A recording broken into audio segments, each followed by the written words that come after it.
History of ലിറ്ററേച്ചറിൽ Victorian ഏജിനെ കുറിച്ചൊക്കെ essay ചോദിച്ചാൽ ആദ്യം ജനറലി മറ്റേ നേരത്തെ പറഞ്ഞ പോലെ വിക്ടോറിയൻ ഏജിൻ്റെ ഒരു ചാൾസ് ഡാർവിൻ്റെ ബുക്കിൻ്റെ ആ സംഭവങ്ങളൊക്കെ എഴുതിയിട്ട് പിന്നെ വിക്ടോറിയൻ പോയട്രിയെ കുറിച്ച് എഴുതാം. പിന്നെ അത് കഴിഞ്ഞ് വിക്ടോറിയൻ നോവലിനെ കുറിച്ച് എഴുതാം, പ്രീ റഫലേറ്റ്സ് അങ്ങനെയൊക്കെ ഇതെല്ലാം എഴുതാം എസ്സേക്ക്. പിന്നെ സെപ്പറേറ്റ് 4 മാർക്കിനൊക്കെ ചോദിക്കുവാണെങ്കിലും ഓരോന്ന് എഴുതാം. അപ്പം വിക്ടോറിയൻ പോയട്രിയാണ് പറയാൻ പോകുന്നത്. ഇപ്പോൾ വിക്ടോറിയൻ പോയട്രിയിൽ മേജറായിട്ട് 4 പോയറ്റ്സിനെ കുറിച്ചാണ് എഴുതേണ്ടത്. First one Alfred Lord Tennyson, പിന്നെ റോബർട്ട് ബ്രൗണിങ്, പിന്നെ മാത്യു അർണോൾഡ്, പിന്നെ എലിസബത്ത് ബാരറ്റ് ബ്രൗണിങ്. ഈ 4 പേര്. എലിസബത്ത് ബാരറ്റ് ബ്രൗണിങ് ടെക്സ്റ്റിൽ ഇല്ല, പക്ഷേ അത് ഇമ്പോർട്ടൻ്റ് ആണെന്ന് ടീച്ചർ പറഞ്ഞായിരുന്നു. അപ്പം ഈ 4 പേരുടെ കാര്യം ഓർക്കുക. ആൽഫ്രഡ് ലോർഡ് ടെനിസണും Robert Browning, Matthew Arnold, Elizabeth Barrett Browning. ഇനി ഓരോരുത്തരുടെ വർക്ക് ഇവരെന്തിനെയാണ് റെപ്രസെൻ്റ് ചെയ്യുന്നതെന്ന് ഓർക്കുക. ആൽഫ്രഡ് ലോർഡ് ടെനിസൺ എന്ന് പറയുന്നത് അയാൾ ഒരു വിക്ടോറിയൻ റെപ്രസെൻറ്റേറ്റീവ് വിക്ടോറിയൻ പോയറ്റ് എന്നാണ് കരുതുന്നത്. എന്ന് പറഞ്ഞാൽ വിക്ടോറിയൻ ഏജിലെ ഒരു റെപ്രസെൻറ്റേറ്റീവ് പോയിറ്റ് ആയിരുന്നു അയാൾ. അയാൾ വിക്ടോറിയൻ കോംപ്രമൈസിനെയാണ് റെപ്രസെൻ്റ് ചെയ്യുന്നത്. Alfred Lord Tennyson Victorian compromise എന്ന് പറഞ്ഞാൽ compromise between religion and science. അന്ന് പറഞ്ഞില്ലേ ഈ ചാൾസ് ഡാർവിൻ്റെ ബുക്ക് ഒറിജിൻ ഓഫ് സ്പീഷീസ് ഒക്കെ പബ്ലിഷ് ചെയ്ത് തന്നപ്പം ദൈവം ഉണ്ടോ ഇല്ലയോ അങ്ങനെയൊക്കെയുള്ള എവല്യൂഷനൊക്കെ കുറിച്ച് ഒരു ചോദ്യം വന്നപ്പോൾ എന്താണ് സയൻസും റിലീജിയനും തമ്മിലുള്ളൊരു കോൺഫ്ലിക്റ്റ് ഉണ്ടായി. അപ്പോൾ ആ ഒരു കോൺഫ്ലിക്റ്റ് റെഡ്യൂസ് ചെയ്യാൻ വേണ്ടി ഒരു വിക്ടോറിയൻ കോംപ്രമൈസിന് ശ്രമിച്ച ഒരു വ്യക്തിയാണ് ടെനിസൺ എന്ന് പറയുന്നത്. പിന്നെ അയാളുടെ വർക്ക്സിനെ കുറിച്ചൊക്കെ അയാളുടെ വർക്ക്സിൻ്റെ പ്രത്യേകത എന്ന് പറയുമ്പം അയാളുടെ പോയിട്രി സയൻറ്റിഫിക് ഒബ്സർവേഷൻ ഉണ്ടായിരുന്നു അതിനകത്ത്, പിന്നെ പിക്ടോറിയൽ ക്വാളിറ്റി, പിന്നെ അയാളുടെ സ്റ്റൈൽ, പിന്നെ wonderful mastery of language, music of verse, ഇതൊക്കെയായിരുന്നു പ്രത്യേകതകൾ. അപ്പോൾ സയൻറ്റിഫിക് ഒബ്സർവേഷൻ, പിക്ടോറിയൽ ക്വാളിറ്റി, പിന്നെ ലാംഗ്വേജ് നല്ല ലാംഗ്വേജ് ആയിരുന്നു, മാസ്റ്ററി ഓഫ് ലാംഗ്വേജ്, പിന്നെ മ്യൂസിക് ഓഫ് വേഴ്സ്, പോയിട്രിക്ക് നല്ലൊരു ടോണിലൊക്കെയാണ് പോയിട്രി എഴുതിയിരുന്നത്. പിന്നെ അയാളുടെ ഇമ്പോർട്ടൻറ്റ് വർക്ക്സ് ഓർത്തിരിക്കേണ്ടത് ലോട്ടസ് ഈറ്റേഴ്സ് എന്ന് പറയുന്നൊരു വർക്ക് ഓർത്തിരിക്കണം. ലോട്ടസ് ഈറ്റേഴ്സ് എന്ന് പറയുന്നത് ലോട്ടസ് ഈറ്റേഴ്സ് LOTOS ആണ്. ലോട്ടസ് ഈറ്റേഴ്സ് എന്ന് പറയുന്നതും പിന്നെ അതിൻ്റെ ഒരു ഓപ്പോസിറ്റ് ആയിട്ട് വരുന്നത് ഉളീസസും ULYSSES. അപ്പം ലോട്ടസ് ഈറ്റേഴ്സ് എന്ന് പറയുന്നത് ഈ ഒരു എന്ന് പറയുമ്പം ഈ ട്രോജൻ വാറിനെ കുറിച്ച് ബേസ് ചെയ്താണ് ഈ 2 വർക്കും. ലോട്ടസ് ഈറ്റേഴ്സ് എന്ന് പറയുമ്പം ട്രോജൻ വാർ കഴിഞ്ഞിട്ട് 10 വർഷം നീണ്ടുന്ന ട്രോജൻ വാർ കഴിഞ്ഞ് ഒഡീസി തിരിച്ച് ഇത്താക്ക ഇത്താക്ക എന്ന് പറയുന്ന ഒരു അയാളുടെ രാജ്യത്തേക്ക് തിരിച്ചു പോവുകയാണ് ട്രോജൻ വാർ കഴിഞ്ഞ്. അപ്പോൾ പോകുന്ന വഴിക്ക് അവരൊരു ലോട്ടസ് ഐലൻഡ് എന്ന് പറയുന്ന ഒരു ഐലൻഡ് എത്തുന്നു. അപ്പോൾ അവിടെ എത്തിയിട്ട് എന്താണ് അദ്ദേഹവും അദ്ദേഹത്തിൻ്റെ സോൾജേഴ്സും എല്ലാം ഒരു ലൈഫ് ഓഫ് ഇനാക്ടിവിറ്റി എന്ന് പറയുമ്പം റെസ്റ്റ് എടുത്ത് അങ്ങനെയൊക്കെ ഉള്ളൊരു ലൈഫ് ലീഡ് ചെയ്യുന്നുണ്ട്, ഇനാക്റ്റീവ് ആയിട്ടുള്ള ലൈഫ്. അതിൻ്റെ കഥയാണ് ലോട്ടസ് ഈറ്റേഴ്സ് എന്ന് പറയുന്നത്. പിന്നെ അടുത്ത പോയം ഉളീസസ് എന്ന് പറയുന്നത് ഇതുപോലെ തന്നെ ഇതിൻ്റെ തന്നെ ഓപ്പോസിറ്റ് ആയിട്ടുള്ള കഥയാണ്. എന്ന് പറഞ്ഞാൽ 20 ഇയേഴ്സ് കഴിഞ്ഞിട്ട്, ഇപ്പോൾ ട്രോജൻ വാർ കഴിഞ്ഞ് 20 ഇയേഴ്സ് കഴിഞ്ഞ് ഈ ഒഡീസി അയാളുടെ സോൾജേഴ്സും തിരിച്ച് ഇത്താക്കയിലേക്ക് റിട്ടേൺ ചെയ്യുകയാണ്. റിട്ടേൺ ചെയ്തതിന് ശേഷം അവർ ഭയങ്കര ആക്റ്റീവായിട്ടും അഡ്വെഞ്ചറസ് ആയിട്ടുള്ള കാര്യങ്ങളൊക്കെ ചെയ്ത് ഒരു ഹീറോയിസം അങ്ങനെയുള്ളൊരു ലൈഫ് ലീഡ് ചെയ്തു. ഇപ്പം ഓപ്പോസിറ്റ് അല്ലേ, ലോട്ടസ് ഈറ്റേഴ്സിൽ ഇനാക്റ്റീവ് ലൈഫ്, ഉളീസസിൽ അതിൻ്റെ ഓപ്പോസിറ്റ് ഭയങ്കര ആക്റ്റീവായിട്ട് അഡ്വെഞ്ചറസ് ജേണിയൊക്കെ അവർ നടത്തി. പിന്നെ വേറൊരു വർക്കാണ് ലേഡി ഓഫ് ഷാലറ്റ് എന്ന് SHALOTT ലേഡി ഓഫ് ഷാലറ്റ് എന്ന് പറയുന്നൊരു വർക്കുണ്ട്. പിന്നെ മോർട്ടേ ഡി ARTHUR അതെന്ന് പറയുന്നത് അദ്ദേഹത്തിൻ്റെ ഒരു എലിജിയാണ്. മോർട്ടേ ഡി എന്ന് പറയുന്ന ഒരു പോയം എന്ന് പറയുന്നത് അദ്ദേഹത്തിൻ്റെ ഫ്രണ്ടായിട്ടുള്ള ഏദറിൻ്റെ മോർട്ടേഡിയോത് എന്ന് പറയുമ്പം ഫ്രണ്ട് അല്ല, മോർട്ടേഡിയോത് എന്ന് പറഞ്ഞാൽ ഡെത്ത് ഓഫ് ഏർത്ത് എന്നാണ് അതിൻ്റെ മീനിങ്. അങ്ങനെയാണ്, അതാണ് മോർട്ടേഡിയോത് എന്ന് പറയുന്ന പോയം. അത് എലിജി അല്ല കേട്ടോ, എലിജി വേറെ. ഇൻ മെമ്മോറിയം ആണ് എലിജി. ഇൻ മെമ്മോറിയം എന്ന് പറയുന്നതാണ് ടെനിസൻ്റെ എലിജി. അത് ഇമ്പോർട്ടൻ്റ് ആണ്. ആരുടെ ഡെത്തിനെ കുറിച്ച് എഴുതിയതാണെന്ന് ചോദിച്ചാൽ അത് അർതർ ഹാലം എന്ന് പറയുന്ന ARTHUR ഏർദർ ഹാലം HALLAM ഏർദർ ഹാലം എന്ന് പറയുന്ന അദ്ദേഹത്തിൻ്റെ ഒരു ഫ്രണ്ടിൻ്റെ ഡെത്തിനെ കുറിച്ച് ടെനിസൺ എഴുതിയതാണ് ഇൻ മെമ്മോറിയം. ടെനിസൻ്റെ മാസ്റ്റർ പീസ് വർക്ക് എന്ന് കൺസിഡർ ചെയ്യാൻ പറ്റുന്നതാണ് ഇൻ മെമ്മോറിയം. അപ്പോൾ അത്രയാണ് ആൽഫ്രഡ് ലോർഡ് ടെനിസൺ. പിന്നെ അടുത്ത റോബർട്ട് ബ്രൗണിങ്. ഇപ്പം ടെന്നിസൺ വിക്ടോറിയൻ കോംപ്രമൈസിനെ റെപ്രസെൻറ്റ് ചെയ്യുന്നു. റോബർട്ട് ബ്രൗണിങ് വിക്ടോറിയൻ ഒപ്റ്റിമിസത്തെ റെപ്രസെൻറ്റ് ചെയ്യുന്നു. എന്ന് പറഞ്ഞാൽ ആ ഏജിലെ എല്ലാം ഒരു പോസിറ്റീവായിട്ട് കാണുന്ന വ്യക്തിയാണ് റോബർട്ട് ബ്രൗണിങ്. അയാൾക്ക് ഭയങ്കരമായിട്ടൊരു ദൈവവിശ്വാസിയാണ്. അയാളുടെ റൈറ്റിങ്സിലെല്ലാം ആ ഒരു ഡ്രമാറ്റിക് മോണലോഗിലാണ് മെയിൻലി അയാൾ എഴുതിയിരുന്നത്. ഈ ഡ്രമാറ്റിക് മോണലോഗ് എന്ന് പറയുന്ന ആ ഒരു ജോൺറ എന്താണ് ഡെവലപ്പ് ചെയ്യാനും അതിൻ്റെ ആ ഒരു സക്സസ്സിനും ഒക്കെ കാരണക്കാരനായ വ്യക്തിയാണ് റോബർട്ട് ബ്രൗണിങ്. പിന്നെ അയാൾക്ക് ഭയങ്കര ദൈവവിശ്വാസിയായിരുന്നു. അങ്ങനെ ഒരു ഒപ്റ്റിമിസവും എല്ലാം എന്താണ് ദൈവം എല്ലാം നല്ല ദൈവരുത്വം അങ്ങനെയൊക്കെയുള്ളൊരു കോൺസെപ്റ്റ് ആയിരുന്നു റോബർട്ട് ബ്രൗണിങ്ങിൻ്റെ. അങ്ങനെ ഭയങ്കര ഒപ്റ്റിമിസം ആയിരുന്നു. പിന്നെ അയാളുടെ വർക്ക്സ് എന്ന് പറയുമ്പം ഈ ഡ്രമാറ്റിക് മോണലോഗ്സ് ആണ് മെയിൻലി ഓർക്കേണ്ടത്. ഫ്രാ ലിപ്പോ ലിപ്പി എന്ന് പറയുന്ന ഒരെണ്ണമുണ്ട്. ആൻഡ്രിയ ഡെൽസാട്ടോ എന്നൊക്കെ പറയുന്ന ഡ്രമാറ്റിക് മോണലോഗ്. പിന്നെ അയാളുടെ ഓർക്കേണ്ട വേറെ 3 ഇമ്പോർട്ടൻ്റ് ആയിട്ടുള്ള അപ്പോൾ ഫ്രാ ലിപ്പോ ലിപ്പി ഓർക്കുക. പിന്നെ ആൻഡ്രിയ ഡെൽസാട്ടോ അയാൾ എഴുതിയാണ്. പിന്നെ മൈ ലാസ്റ്റ് ഡച്ചസ് എന്ന് പറയുന്ന ഒരു പോയം, അത് ഡ്രമാറ്റിക് മോണലോഗാണ്. പിന്നെ പോർഫീറിയാസ് ലവർ, PORPHYRIAS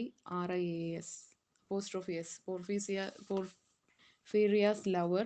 പിന്നെ the last ride together, RID ride together. ഇത് മൂന്നാണ് മറ്റ് ഇമ്പോർട്ടൻ്റ് ആയിട്ടുള്ള ഡ്രമാറ്റിക് മോണലോഗ്. അപ്പം ഫ്രാ ലിപ്പോ ലിപ്പി, ആൻഡ്രിയ ഡെൽസാട്ടോ SARTO DELSARTO ഡെൽസാട്ടോ, പിന്നെ മൈ ലാസ്റ്റ് ഡച്ചസ്, പിന്നെ പോർഫീറിയാസ് lover, the last ride together എന്നൊക്കെ പറയുന്നതാണ്.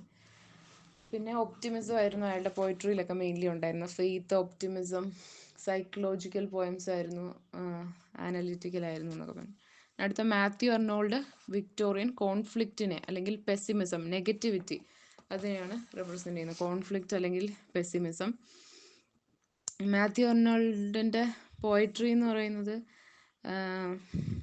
ഒബ്ജക്റ്റീവ് പോയിട്രി ഒക്കെ ആയിരുന്നു. അയാളുടെ ഇമ്പോർട്ടൻറ്റ് വർക്ക്സ് എന്ന് പറയുന്നത് ദ സ്കോളർ ജിപ്സി എന്ന് പറയുന്ന ഒരു പോയം എഴുതിയിട്ടുണ്ട്. പിന്നെ തൈർസിസ്, THYRSIS തൈർസിസ് എന്ന് പറയുന്നത് ഒരു എലിജിയാണ്. ആരുടെ ഡെത്തിനെ കുറിച്ചാണ്? ആദർ ഹ്യൂ ക്ലൗ എന്ന് പറയുന്ന അദ്ദേഹത്തിൻ്റെ ഒരു ഫ്രണ്ട് ഉണ്ട്. ആദർ ഹ്യൂ HUGH ക്ലൗ CLOUGH ആ ഒരു ഫ്രണ്ടിൻ്റെ ഡെത്തിനെ കുറിച്ചാണ് തൈർസിസ് എഴുതിയത്. പിന്നെ ഡോവർ ബീച്ച്. ഇത് മൂന്നാണ് അയാളുടെ ഇമ്പോർട്ടൻ്റ് ആയിട്ടുള്ള പോയംസ് എന്ന് പറയുന്നത് മാത്യു അർണോൾഡിൻ്റെ. സ്കോളർ ജിപ്സി, തൈർസിസ്, പിന്നെ Dover beach, BACH beach, DOVERBACH Dover beach. പിന്നെ അയാളുടെ പോയിട്രി ഒബ്ജക്റ്റീവ് ആയിരുന്നു, മെലങ്കളിക് ആയിരുന്നു, നെഗറ്റിവിറ്റി അല്ലേ, സാഡ് ആയിട്ടുള്ള. പിന്നെ വിക്ടോറിയൻ കോൺഫ്ലിക്റ്റിനെയും പെസിമിസത്തിനെയാണ് മാത്യു അർണോൾഡ് റെപ്രസെൻറ്റ് ചെയ്തിരുന്നത്. പിന്നെ മാത്യുവിൻ്റെ സ്പെല്ലിങ് MATTHEW ആണ്, HEW ആണ് മാത്യു അർണോൾഡ്. പിന്നെ എലിസബത്ത് ബാരറ്റ് ബ്രൗണിങ്, അത് ഇമ്പോർട്ടൻ്റ് ആണ്, ഒരു വുമൺ പോയറ്റാണ്. അവരുടെ ഇമ്പോർട്ടൻ്റ് വർക്ക് എന്ന് പറയുന്നത് ഒറോറ ലേ, AURORALEIGH ഒറോറ ലേ എന്ന് പറയുന്നത് അവർ തന്നെ പറഞ്ഞത് ഒരു നോവൽ ഇൻ വേഴ്സ് ആണെന്നാണ്, കവിത രൂപേണ ഉള്ളൊരു നോവൽ എന്നാണ് അവർ തന്നെ പറഞ്ഞത്. അതൊരു പോയമാണ് ഒറോറ ലേ. പിന്നെ അത് സെറാഫിം ആൻഡ് ദ പോയംസ് എന്ന് പറയുന്നത് SERAPHIM Seraphim and other poems. പിന്നെ sonnets from the Portuguese, PORTUGES Portuguese എന്ന് പറഞ്ഞാൽ എലിസബത്ത് ബാരറ്റ് ബ്രൗണിങ് സ്വയം അവരെ തന്നെ അവരുടെ ഹസ്ബൻഡ് അവരെ പോർച്ചുഗീസ് എന്ന് കണ്ടായിരുന്നു വിളിച്ചിരുന്നത്. അപ്പോൾ അങ്ങനെ അവർ സ്വയം വിശേഷിപ്പിച്ചതാണ് പോർച്ചുഗീസ്. അങ്ങനെ സോണറ്റ്സ് ഫ്രം ദ പോർച്ചുഗീസ് അതാണത്. പിന്നെ ക്രൈ ഓഫ് ദ ചിൽഡ്രൻ, അങ്ങനെയൊക്കെ കവിതകളാണ് അവർ എഴുതിയിരുന്നത്. Cry of the children, sonnets from the Portuguese, Aurora Leigh, പിന്നെ the seraphim and the poems. അപ്പോൾ ഇത്രയാണ് വിക്ടോറിയൻ പോയറ്റ്സ്, 4 പേര്. അപ്പം first one Tennyson, Alfred Lord Tennyson Victorian കോംപ്രമൈസിനെ റെപ്രസെൻറ്റ് ചെയ്യുന്നു. Robert Browning Victorian optimism. പിന്നെ മാത്യു അർണോൾഡ് വിക്ടോറിയൻ പെസിമിസം അല്ലെങ്കിൽ conflict. പിന്നെ എലിസബത്ത് ബാരറ്റ് ബ്രൗണിങ്. അതാണ് പോയിട്രിയെ കുറിച്ച് ചോദിച്ചാൽ. പിന്നെ ഒരു പ്രീ റഫലൈറ്റ് മൂവ്മെൻ്റ് ഉണ്ട്, അല്ലെങ്കിൽ ഫ്ലെഷ്ലി സ്കൂൾ ഓഫ് പോയിട്രി എന്ന് പറയുന്നത്, FLESHLY ഫ്ലെഷ്ലി സ്കൂൾ ഓഫ് പോയിട്രി എന്ന് പറയുന്നത്.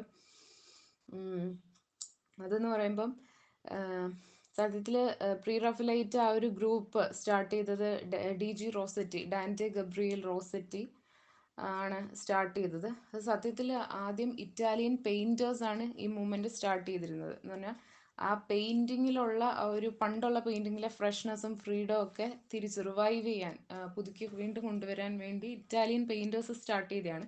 പിന്നീട് ഇത് പോയിട്രിയിലും കൊണ്ടുവന്നു. പോയിട്രിയിൽ കൊണ്ടുവന്നത് DG റോസറ്റിയാണ്, Dante Gabriel Rossetti, ROSSETTI Rossetti. പിന്നെ പിന്നെ അദ്ദേഹത്തിൻ്റെ റോസറ്റി, അയാളുടെ സിസ്റ്ററാണ് ക്രിസ്റ്റീന റോസറ്റി. അവരെല്ലാം ഇത് വില്യം മോറിസ്, അങ്ങനെയൊക്കെയാണ്, സ്വിൻബേൺ, ഇവരൊക്കെയാണ് ഈ ഫ്ലെഷ്ലി സ്കൂൾ ഓഫ് പോയിട്രി അല്ലെങ്കിൽ പ്രീ റാഫേലൈറ്റ് സ്കൂൾ ഓഫ് പോയിട്രിയിൽ വരുന്നത്. പിന്നെ ഈ pre Raphaelite school of poetry അല്ലെങ്കിൽ ഫ്ലെഷ്ലി സ്കൂൾ ഓഫ് പോയിട്രിയുടെ ക്യാരക്ടറിസ്റ്റിക്സ് എന്താണെന്ന് ചോദിച്ചാൽ 4 ക്യാരക്ടറിസ്റ്റിക്സ് ഉണ്ട് ടെക്സ്റ്റിൽ. ഫസ്റ്റ് വൺ, അവർ വിശ്വസിച്ചിരുന്നത് ആർട്ട് ഫോർ ആർട്ട്സ് സേക്ക് എന്ന് പറഞ്ഞാൽ 2 രീതിയിലില്ലേ, ആർട്ട് ഫോർ ആർട്ട്സ് സേക്കും ആർട്ട് ഫോർ ലൈഫ് സേക്ക്, അങ്ങനെയൊക്കെ ഇല്ലേ. അപ്പം അതിൽ ഇവർ വിശ്വസിച്ചിരുന്ന concept art for art's sake എന്ന് പറഞ്ഞാൽ കല എന്ന് പറയുന്നത് ആസ്വാദനത്തിന് വേണ്ടിയിട്ടുള്ളതാണ്, അല്ലാതെ മനുഷ്യരെ പഠിപ്പിക്കാനോ ഇൻസ്ട്രക്ട് ചെയ്യാനോ ചിന്തിപ്പിക്കാനോ അങ്ങനെയുള്ളതൊന്നുമല്ല. ആർട്ട് ഫോർ ആർട്ട്സ് സേക്ക്, എൻ്റർടൈൻമെൻറ്റിന് മാത്രമാണ് കല എന്നാണ് അവർ വിശ്വസിച്ചിരുന്നത്. പിന്നെ അടുത്തത് പിക്ചറസ് ക്വാളിറ്റി എന്ന് പറഞ്ഞാൽ അവർ വിവിഡ് വേർഡ് പിക്ചേഴ്സ് എന്ന് പറഞ്ഞാൽ അവരുടെ കവിത വഴി ആ കവിത വായിക്കുമ്പോൾ സത്യത്തിൽ ഒരു പിക്ചർ കാണുന്ന പോലെ ഒരു ഫീലിംഗ് നമുക്ക് ഉണ്ടാവും. അതാണ് ആ ഒരു പിക്ചറസ് ക്വാളിറ്റി ആ പോയത്തിലുണ്ടായിരുന്നു, വിവിഡ് വേർഡ് പിക്ചേഴ്സ് എന്ന് പറഞ്ഞാൽ വേർഡ്സ് കൊണ്ട് പിക്ചർ ഉണ്ടാക്കുക. പിന്നെ മെലഡി, സൗണ്ട് ആൻഡ് സെൻസ്, നല്ല ക്വാളിറ്റി മെലഡി അതൊക്കെ നോക്കിയാണ് അവർ കവിത എഴുതിയിരുന്നത്, മ്യൂസിക്കൽ ക്വാളിറ്റി ഉണ്ടായിരുന്നു. പിന്നെ അടുത്തത് കിൻഷിപ്പ് വിത്ത് റൊമാൻറ്റിക്, അവർക്ക് റൊമാൻറ്റിക് പോയിറ്റ്സുമായിട്ട് ഈ പ്രീ റഫേലൈറ്റ് പോയിറ്റ്സിനൊരു അറ്റാച്ച്മെൻ്റ് ഉണ്ടായിരുന്നു. ആ ഒരു അറ്റാച്ച്മെൻറ്റ് കാരണം ഇവരുടെ പോയിട്രിയിൽ റൊമാൻറ്റിക് റിവൈവലിനും, റൊമാൻറ്റിക് ഏജിലെ പോയിട്രി എങ്ങനെയായിരുന്നു അതുപോലെ ഇവരുടെ കാലത്തെ പോയിട്രിയെ മാറ്റാൻ ഇവർ ശ്രമിച്ചിരുന്നു. അപ്പോൾ അതുകൊണ്ട് കൂടുതൽ സെൻഷ്യസ് അല്ലെങ്കിൽ റൊമാൻറ്റിക്കും ഇമ്പാഷൻഡും ഒക്കെ ആയിട്ടാണ് ഇവർ പോയിട്രി എഴുതിയിരുന്നത്. ഇതാണ് 4 characteristics. Art for art's sake, പിന്നെ ഇവർ റൊമാൻറ്റിക് പോയിറ്റ്സുമായിട്ടുള്ള അറ്റാച്ച്മെൻറ്റും ഉണ്ട്, ഒരു റൊമാൻറ്റിക് റിവൈവൽ പോലെയായിരുന്നു ഇവരുടെ പോയിട്രിയും, സെൻഷ്യസും ഇമ്പാഷൻഡും ഒക്കെ ആയിരുന്നു.